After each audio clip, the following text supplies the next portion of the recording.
Alors, bonjour les petits enfants. Voilà une petite vidéo pour vous détailler la représentation de fonctions.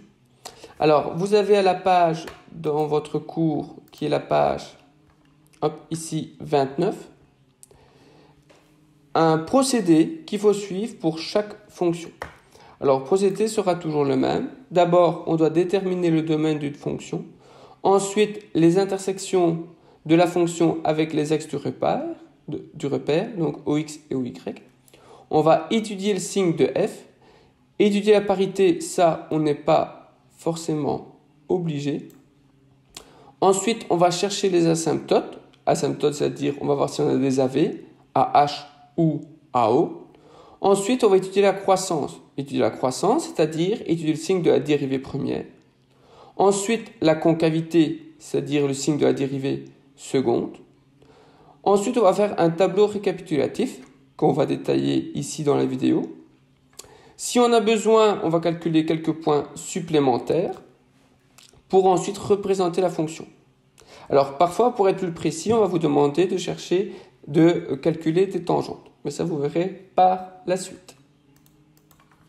Alors, commençons par la première fonction de votre cours. X carré moins 4x plus 3 sur 3x carré moins 2x plus 12. Donc, premier point, point 1, on va regarder le domaine. Alors, le domaine, ici, vous avez une fraction. Donc, votre condition d'existence, c'est-à-dire que le dénominateur, 3x carré moins 12x plus 12, doit être différent de 0. Alors, je vois que j'ai tous des multiples de 12, donc je vais mettre, de 3, pardon. Donc, je vais mettre 3 en évidence pour avoir plus facile pour calculer le delta. Donc, je vais avoir 3, entre parenthèses, x carré moins 4x plus 4 égale 0. Alors, je vois ici apparaître un produit remarquable. Je vois que ça me donne x moins 2, le tout au carré, égale 0. Si vous ne voyez pas le produit remarquable, vous faites le delta. Donc, quand est-ce qu'un carré est nul? Si et seulement si l'intérieur, c'est-à-dire x moins 2, est nul. Donc, x 2. Alors, j'ai mis des égales, vu que c'est la condition d'existence, c'est toujours des différents, bien évidemment. Donc, je vois que x doit être différent de 2. Donc, le domaine de la fonction de f, ça va être tous les réels, sauf 2. Deuxième point, donc si on regarde, deuxième point, on demande de déterminer les intersections de f avec les axes du repère. C'est-à-dire l'intersection avec OX, ce qui revient à calculer les zéros, et l'intersection avec OY. Donc ça, c'est le point 2. Hop, je descends. Point 2. L'intersection avec OX, c'est-à-dire les zéros, si j'arrive à écrire.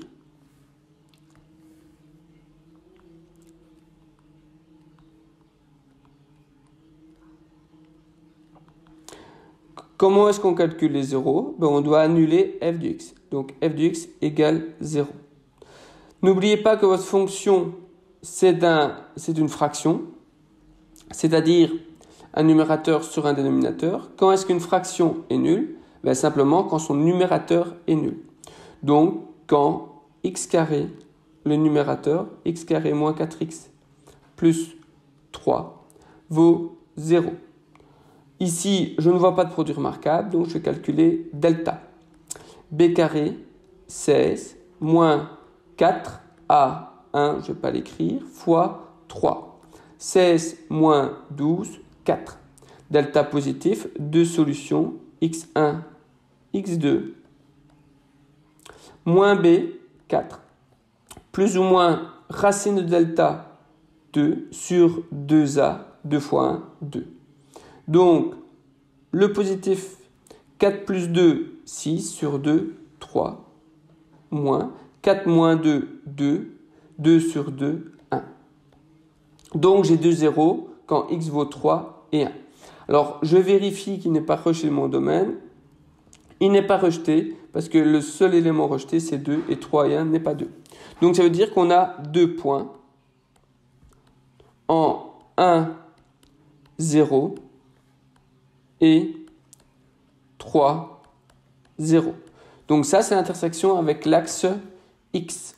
Si je veux regarder l'intersection avec l'axe OY, c'est-à-dire que X est nul. Donc, je vais calculer f de 0. Donc, je reprends ma fonction de départ et je remplace X par 0. Donc, au numérateur, il me reste 3. Au dénominateur, il me reste 12. 3 douzièmes, ce qui fait 1 quart. Donc, j'ai un point, l'intersection avec OY, ça va être le point de coordonnées 0, 1, quart. Alors, je vous propose de fluoter tous les éléments essentiels, c'est-à-dire tout ce que je vais avoir besoin par la suite. Donc, on va oublier mon domaine, donc tous les réels sauf 2, mes 2 zéros et l'intersection avec OY. Donc là, on est au point 2. Le point 3, qu'est-ce qu'il nous dit? Le point 3, hop, je remonte, il nous demande d'étudier le signe de f. Donc je vais faire une étude de signe de ma fraction x carré moins 4x plus 3 sur 3x carré moins 12x plus 12.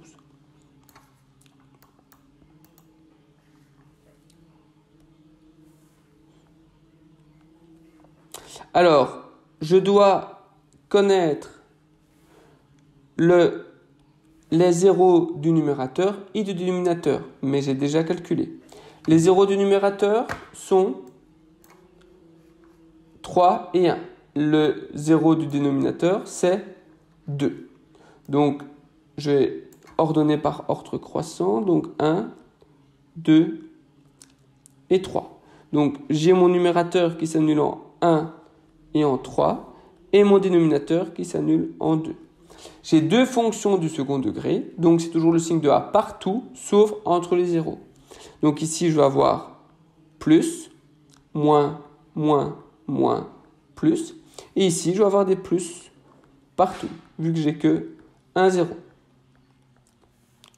Ce qui me permet d'en déduire le signe de ma fonction. Donc, de savoir si ma fonction elle est positive au-dessus de l'axe des x ou négative en dessous de l'axe des x. Plus sur plus, plus. 0 sur plus, 0. Moins sur plus, moins. Moins sur 0 n'existe pas. Moins sur plus, moins. 0 sur plus, 0. Plus sur plus, plus. On a fini le point 3. Le point 4, la parité. Alors la parité, ici c'est facile. Pourquoi? Parce que pour la parité, il faut que ce soit symétrique par rapport à l'axe des x. Vu mon domaine, c'est tous les réels sauf 2, ce n'est pas symétrique par rapport à l'axe des x. Ou sinon, j'aurais dû enlever 2 et moins 2 pour être symétrique. Donc, je suis ni pair ni impair. Donc, ça, c'était un petit aparté. Point 5, les asymptotes. Alors, les asymptotes, on va commencer par l'AV. Alors, ai-je une AV? Oui. Normalement, je vais regarder si j'ai une AV parce que j'ai un point rejeté du domaine. Donc, je vais regarder une AV en x égale 2. Donc, on calcule la limite quand x tend vers 2 de ma fonction, donc de f de x. Alors, avec le tableau de signes du dessus, ici, je vois qu'en 2, j'ai un nombre négatif sur 0. Donc, ça veut dire que j'ai un nombre sur 0. Un nombre sur 0, je sais que ça vaut l'infini. Donc, je sais, comme je tends vers 2 et ça vaut l'infini, que j'ai une AV qui a pour équation x égale 2. Alors, je vais me demander comment je m'approche de l'AV. Donc, pour faire ça, je vais regarder la limite à gauche et à droite de 2. Donc, la limite quand x tend vers 2 moins, donc à gauche de la fonction. Alors, je regarde mon tableau de signes. Juste avant 2, je vois que ma fonction entière, elle est négative, donc d'office, je vais devoir aller vers moins l'infini. Et je vais regarder juste après 2. Alors, juste après 2, qu'est-ce que je vois? Donc 2 plus. Qu'est-ce que je remarque dans mon tableau de signes? Que ma fonction est toujours négative. Donc ça veut dire que je suis obligé d'être en moins l'infini. Donc ça, c'est deux informations essentielles. J'ai une AV en 2. En 2 plus, moins l'infini. En 2 moins, moins l'infini. Après les AV, qu'est-ce qu'on fait? On va regarder si on a une AH. Alors, les AH ou une AO, on va commencer par la H, c'est plus facile. Je vais regarder la limite quand x tend vers plus ou moins l'infini, aux extrémités du graphique. Alors ici, si je remplace, vu que j'ai un polynôme sur un polynôme, je sais que ça va me faire infini sur infini, qui est un CI. La règle me dit que je dois prendre le terme du plus haut degré au numérateur et au dénominateur pour lever mon CI. Au numérateur, c'est x carré.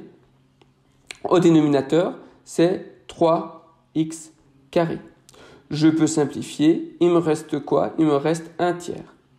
Donc, j'ai ma limite quand x tend vers l'infini de ma fonction qui vaut un tiers. Ça veut dire que j'ai une asymptote horizontale qui a pour équation y égale un tiers, en plus et en moins l'infini. Information importante. Si j'ai une AH, d'office, je n'ai pas d'AO. Donc j'ai fini mon point 5. Point 6, étudier la croissance. Pour étudier la croissance, je vais devoir étudier le signe de la dérivée première. Donc, je vais calculer la dérivée première f' de x. La dérivée d'une fraction, c'est f'g moins g'f sur g carré. Alors, je dérive f', donc x carré moins 4x plus 3, fois ma dérivée, mon dénominateur. Alors mon dénominateur, je vais l'écrire sous la forme factorisée. Donc 3 fois x moins 2 au carré,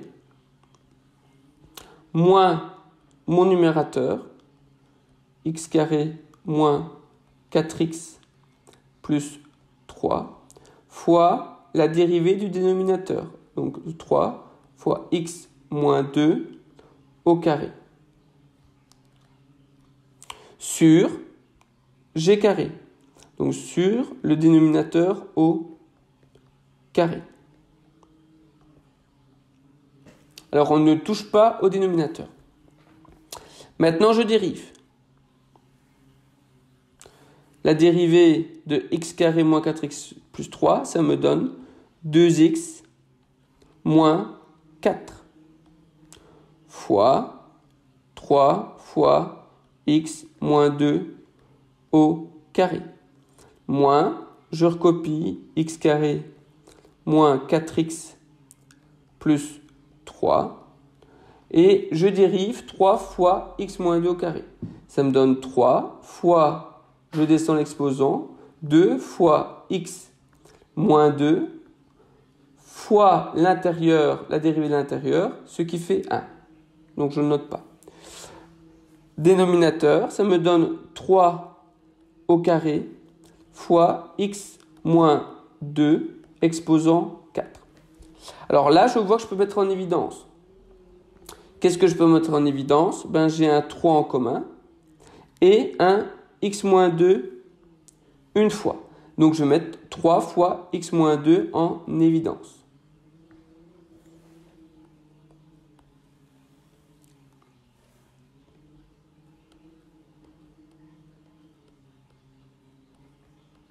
Qu'est-ce qui me reste dans mon premier élément? Il me reste 2x moins 4 et il me reste une fois x moins 2, vu qu'il est au carré et que j'en ai mis 1 devant. Qu'est-ce qui me reste dans mon deuxième membre? Il me reste 2 fois x carré moins 4x plus 3. C'est tout parce que 3x moins 2, je l'ai mis en évidence. Donc sur mon dénominateur, hop, je recopie. Alors ici, comme j'ai mis en évidence, j'ai des fois, et donc je vais pouvoir simplifier. Avant, je ne peux pas simplifier parce que j'ai un moins entre les deux. Donc ici, le 3, il s'enlève une fois, et le x moins 2, il s'enlève une fois. Une fois que j'ai fait ça, je vais pouvoir distribuer, changer de couleur, voilà. Je vais pouvoir distribuer l'intérieur de ma grande parenthèse. Ça va me donner 2x carré moins 4x moins 4x plus 8. Alors, moins 2 fois tout ça, ça me donne moins 2x carré plus 8x moins 6 sur mon dénominateur, c'est-à-dire 3 fois x moins 2 au cube. Alors, si je regarde bien mon numérateur, 2x carré s'enlève et j'ai 8x moins 4x moins 4x. Ça se simplifie aussi. Et donc, il me reste quoi au numérateur? Il me reste 8 moins 6, c'est-à-dire 2. Donc, j'ai 2 sur 3 fois x moins 2 au cube. Donc ça, c'est la dérivée première. Alors, qu'est-ce qu'on va faire avec la dérivée première? On va étudier le signe de la dérivée première. Car le signe de la dérivée première me donne la croissance ou la décroissance de ma fonction. Alors, ici, je vois que c'est assez facile. Mon numérateur, vu que c'est 2, il sera toujours positif. Et mon dénominateur, il s'annule que en 2. Donc, mon numérateur, il sera toujours positif. Mon dénominateur, je vais avoir 3 qui est toujours positif, fois x moins 2 au cube. Et donc, le signe de x moins 2 au cube, ça revient au même qu'un signe du premier degré. Donc, ça va s'annuler en 2. Avant, ça va être moins. Et après, ça va être plus. Et donc ici, attention, j'ai le dérivé, c'est le signe de la dérivée première. Donc, plus sur moins, moins. Plus sur 0 n'existe pas. Plus sur plus, plus. Alors, c'est logique qu'en 2, ça n'existe pas, car votre fonction n'existe pas en 2 à la base. Alors, hop. Ça me dit quoi sur ma fonction de départ? Si la dérivée première est négative, la fonction de départ, elle est décroissante. Ici, je ne dis rien parce que j'ai une AV. Ensuite, elle est positive, donc ma fonction, elle est croissante. Donc, ça veut dire que je vais descendre et ensuite, je vais monter. Donc, ça, c'est, hop, petit fluo. Ça, c'est la croissance ou la décroissance de ma fonction. Ensuite, qu'est-ce qu'on va devoir faire? On va devoir étudier. Donc, c'est le point 7. Je vais changer de couleur. Hop. On va étudier la concavité. La concavité, ça veut dire que je vais devoir dériver encore une fois la dérivée première, c'est-à-dire la dérivée seconde. Alors, la dérivée première, je l'ai juste au-dessus, c'est 2 sur 3 fois x moins 2. Et donc, au cube. Pour calculer la dérivée seconde, je dérive la dérivée première. Hop. Alors, ici, je vais le réécrire autrement. Je vais sortir le chiffre, 2 tiers fois x moins 2 exposant moins 3. Le moins, car je suis au dénominateur. Alors, pourquoi j'ai fait ça? Parce que c'est beaucoup plus facile, car au numérateur, je vois que j'ai un nombre et pas un polynôme en x. Donc, je dérive ceci, donc ça me fait 2 tiers. Je descends l'exposant fois moins 3. Je diminue l'exposant de 1, hop, moins 4, fois la dérivée de l'intérieur, la dérivée de x moins 2, c'est 1. J'aurais écrit ça proprement. Je vois que 3 et 3, je peux les simplifier. Donc, il me reste moins 2 sur, je descends vu que c'est exposant négatif, sur x moins 2 exposant 4. On a la dérivée seconde qui est moins 2 sur x moins 2 exposant 4. Donc, ce qu'on va faire maintenant, c'est étudier le signe de la dérivée seconde. Car le signe de la dérivée seconde me permet de connaître la concavité de ma fonction de départ. Donc, ici, on va faire un petit tableau de signes. Je remarque que mon numérateur ne va jamais s'annuler vu que c'est un nombre. Attention, il est négatif. Et que mon dénominateur s'annule en 2. Donc, mon numérateur, il est négatif partout. Mon dénominateur s'annule en 2. Attention, j'ai exposant 4. Ça veut dire exposant pair. Ça veut dire que ce sera toujours positif. Et donc, j'ai le signe de ma dérivée seconde. Négatif, n'existe pas, négatif. Et donc, ma fonction de départ va être, si ma dérivée seconde est négative, elle sera triste. Et ici aussi. Et ici, on a une AV, donc on ne met rien. Donc, une fois qu'on a la dérivée première et la dérivée seconde, on peut facilement faire un tableau récapitulatif, qui est le point 8. Tableau récapitulatif, c'est-à-dire, je vais mettre le signe de ma dérivée première et de ma dérivée seconde. Donc, je suis que en 2.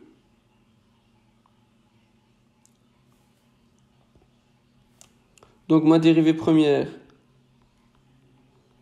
ma dérivée seconde s'annulent tous les deux. Le signe de la dérivée seconde, je l'ai au-dessus. Et le signe de la dérivée première, c'est moins puis plus. Ça veut dire quoi? Ça veut dire que je suis décroissant et triste. Ça veut dire que ma fonction va être comme ceci. Ici, j'ai une AV. Et là, je suis croissant et toujours triste. Donc ma fonction, elle va être ainsi. Alors, on n'oublie pas qu'aux extrémités, ici, j'avais une AV qui a pour équation x égale 2. Et aux extrémités, j'avais des AH qui a pour équation y égale 1 tiers.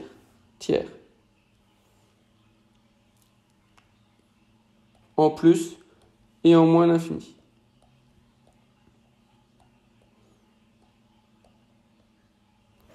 Alors, avec ce tableau récapitulatif, ce qu'on peut rajouter au tableau récapitulatif, c'est les zéros. En fait, les zéros, ils sont où?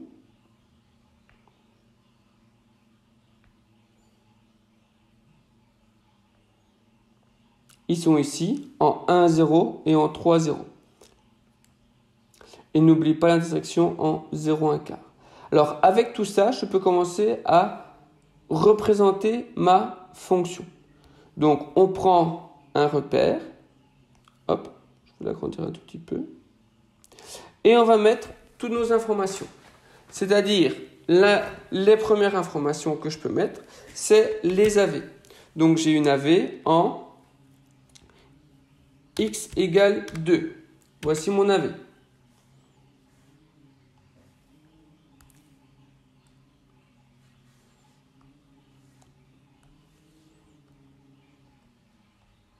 J'ai une AH en y. Hop. Attendez, excusez-moi. Voilà. En y égale 1 tiers. Donc ça, c'est mon AH.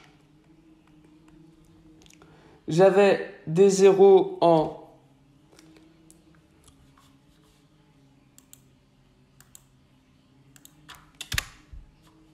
allez.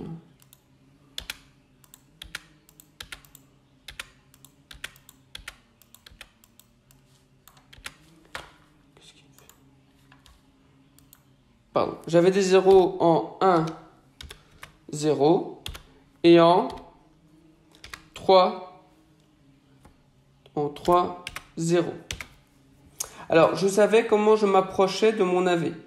Alors, si on regarde ce qu'on avait fait, hop,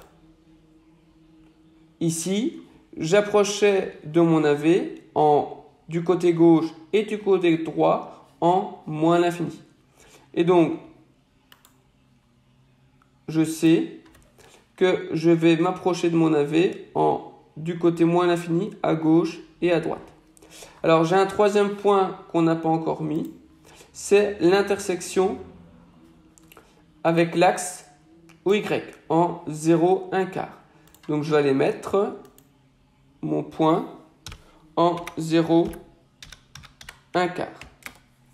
Donc, je sais, à l'aide de mon tableau de signes,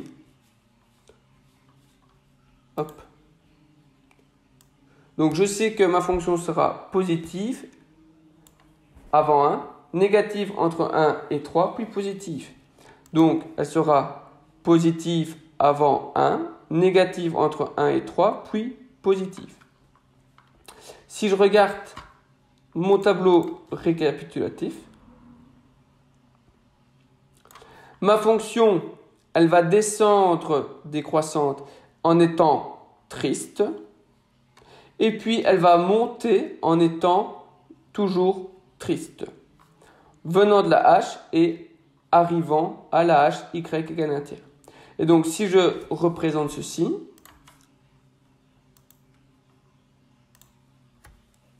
je pars de mon AH, hop, je suis positif et je suis triste, je passe par le point C, hop, et je vais rejoindre moins l'infini. De l'autre côté, je suis toujours triste, mais je suis croissant. Donc, hop, je passe par B et je vais rejoindre mon AH. Et donc, pour être plus précis, si on tape la fonction, donc je vais taper la fonction et vous allez voir que c'est quand même mieux dessiné que moi-même. Donc, c'était x carré moins 4x plus 3 sur 3x carré moins 12x plus 12. Et donc, vous voyez que votre fonction, je vais enlever les notations. Voilà. Donc, vous avez votre fonction mauve. Donc, vous voyez, elle va de la H, elle passe par le point C, par le point A, tout en étant triste et décroissante. Ensuite, je suis toujours triste, mais je suis croissant. Voilà, on vient de faire notre première étude de fonction.